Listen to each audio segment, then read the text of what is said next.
The Supreme Court usually releases its most anticipated rulings over several weeks or days. Not this year. In the last 6 years, we went from having none of these background check laws even existing to now we're at 6 states and counting. Today, the Supreme Court heard the latest case that's testing the limits of the constitutional right to carry a gun in America. So the Supreme Court recently granted review to the next big Second Amendment case, and once again, it deals with state concealed carry restrictions. One thing that's really important to remember is that the Supreme Court never really weighed in on the Second Amendment or Second Amendment rights. The Supreme Court is gearing up for oral arguments on 2 blockbuster controversies. 2 months ago, doing what I'm about to describe would have landed you in handcuffs. Today, it's completely legal. And if you own a firearm anywhere in this country, what happened in February 2026 is something you absolutely cannot afford to ignore. A single federal court ruling just obliterated 10 different categories of gun laws across multiple states in one sweeping decision. We're not talking about minor tweaks or small adjustments to existing regulations. We're talking about entire frameworks of restriction that have been in place for years, sometimes decades, wiped off the books in a 200-plus page opinion that is already sending shockwaves through every state legislature in America. Some of these changes are so dramatic that activities which would have made you a felon in January are now perfectly within your rights in March. And here's the thing that should concern you. Most gun owners still have no idea this happened.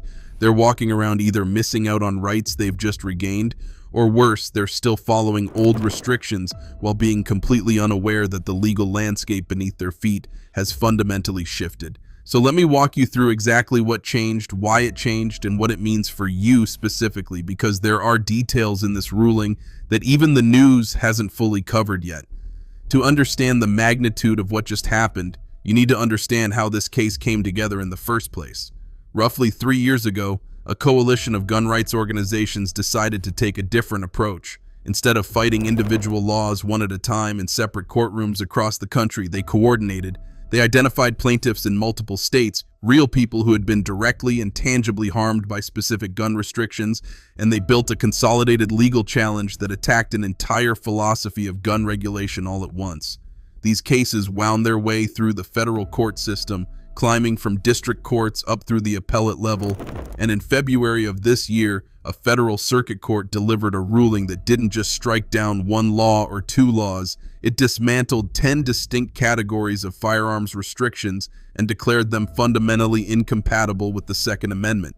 The reasoning in this opinion is what makes it so powerful, and I'll explain why as we go through each one, because the legal logic the court used is going to be a weapon, no pun intended, in courtrooms across the country for years to come.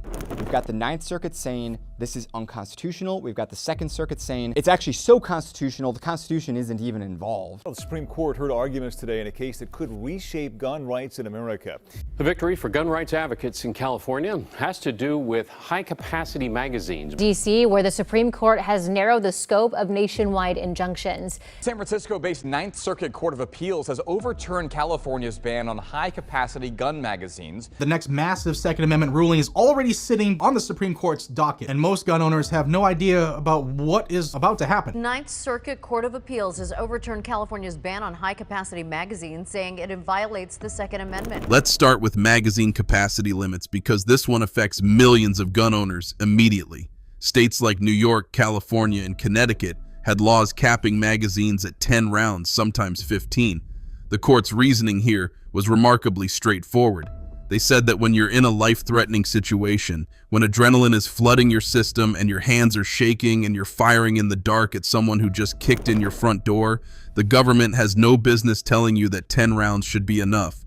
The court found that arbitrary magazine limits directly undermine a person's ability to effectively defend themselves, and that no state presented compelling evidence that these caps reduced violent crime in any meaningful way. So if you've been stacking 10-round magazines because that's all your state allowed, those restrictions are gone in the affected jurisdictions.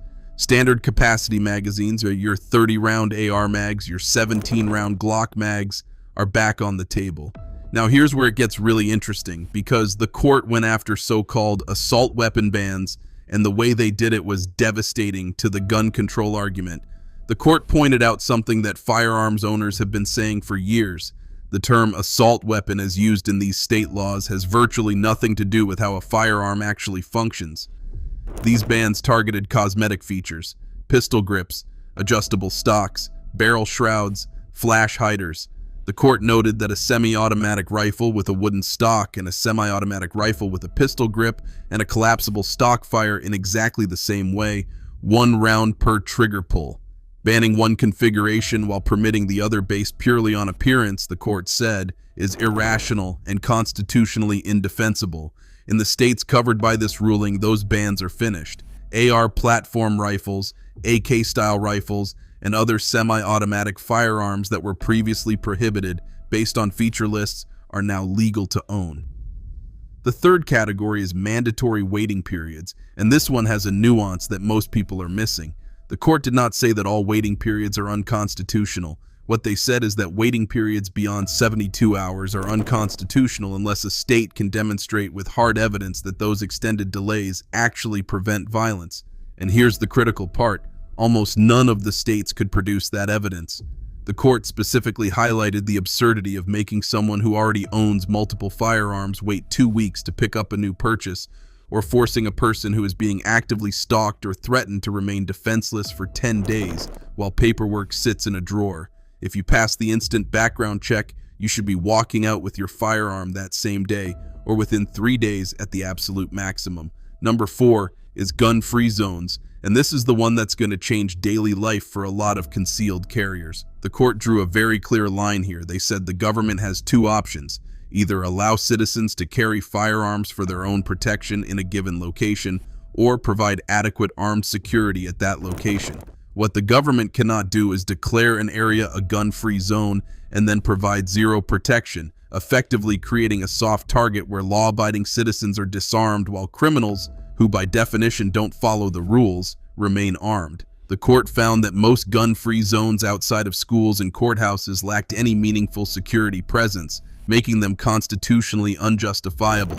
Many of those no firearms signs you see in parks, on public transit, and in various government buildings are now legally unenforceable in the affected states. The 5th and 6th categories are related, so let me cover them together. Some states required a special permit just to purchase a handgun, a permit that cost money, required classes, and involved waiting for bureaucratic approval. The court compared this directly to poll taxes, which were fees people once had to pay in order to vote. Everyone agrees poll taxes were unconstitutional because you cannot charge people money to exercise a fundamental right. The court applied that same principle to firearms purchases and struck down these permit-to-purchase requirements. You still go through the federal background check at the point of sale, but you no longer need a separate state-issued permission slip. On the carry permit side, the court eliminated what are known as may-issue systems, where a local official could deny your concealed carry permit simply because they personally decided you didn't have a good enough reason to carry. That level of subjective discretion over a constitutional right, the court ruled, is fundamentally incompatible with the Second Amendment. If you meet the objective legal criteria, the permit must be issued, period. The 7th and 8th categories target the supply chain. Some states had layered expensive state-level licensing requirements on top of the already extensive federal firearms licensing system, creating financial and regulatory barriers that were clearly designed to reduce the number of gun shops in operation. The court said that if a dealer holds a valid federal firearms license, states cannot pile on additional requirements that serve no purpose beyond making it harder for people to access legal firearms. On ammunition, certain states had gone so far as to require background checks for every single ammo purchase or to limit how much ammunition a person could buy at one time. The court's response was blunt. Ammunition is essential to the exercise of the Second Amendment. A firearm without ammunition is a paperweight. Restricting ammunition access is functionally identical to restricting firearm access, and these laws were struck down accordingly. The 9th category involves red flag laws, and the court took a measured approach here. They did not eliminate red flag laws entirely. What they did was impose strict due process requirements. If someone files a red flag petition against you, the government must provide you a hearing before a judge within 72 hours. You have the right to attend, the right to legal representation, the right to present evidence, and the right to confront your accusers. No more seizing firearms based on unverified accusations and then making people wait weeks or months for their day in court. The 10th and final category is gun registration. The court struck down state registration mandates on 2 grounds, privacy and historical precedent. The government does not maintain registries of people exercising their First Amendment rights, and it cannot maintain registries of people exercising their Second Amendment rights either. The court also acknowledged the well-documented historical reality that registration has frequently served as a precursor to confiscation. Now, before anyone watches this and assumes they can do whatever they want tomorrow morning, let me be very direct. This ruling applies to specific states within a specific federal circuit. Not every state is immediately affected, and some states that are affected will almost certainly attempt to resist compliance through appeals, new legislation, or simple bureaucratic foot-dragging. Federal prohibitions on felons possessing firearms, background check requirements for dealer sales, restrictions on domestic abusers and other prohibited persons, all of that remains fully in effect. You still need to verify what specifically applies where you live before you act on any of this information. But here's what's coming next, and this is why this ruling matters far beyond the states it directly covers. The legal reasoning in this 200-page opinion is a roadmap. Gun rights organizations are already preparing challenges in Maryland, Massachusetts, Illinois, Hawaii, and other restrictive states using this exact framework. We are likely entering a period of rapid legal change across the country. At the same time, expect counter strategies. Proposals for massive taxes on firearms and ammunition, expanded civil liability for manufacturers and dealers, and zoning regulations designed to eliminate gun stores from populated areas. The battlefield is shifting, not disappearing. If you're in an affected state, verify your new rights, exercise them responsibly, and consult with a qualified attorney if you have specific questions. If you're not in an affected state yet, pay attention because your turn is probably coming.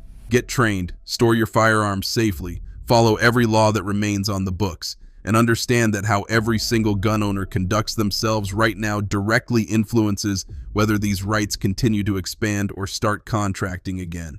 That's it for today, folks. See you in the next video.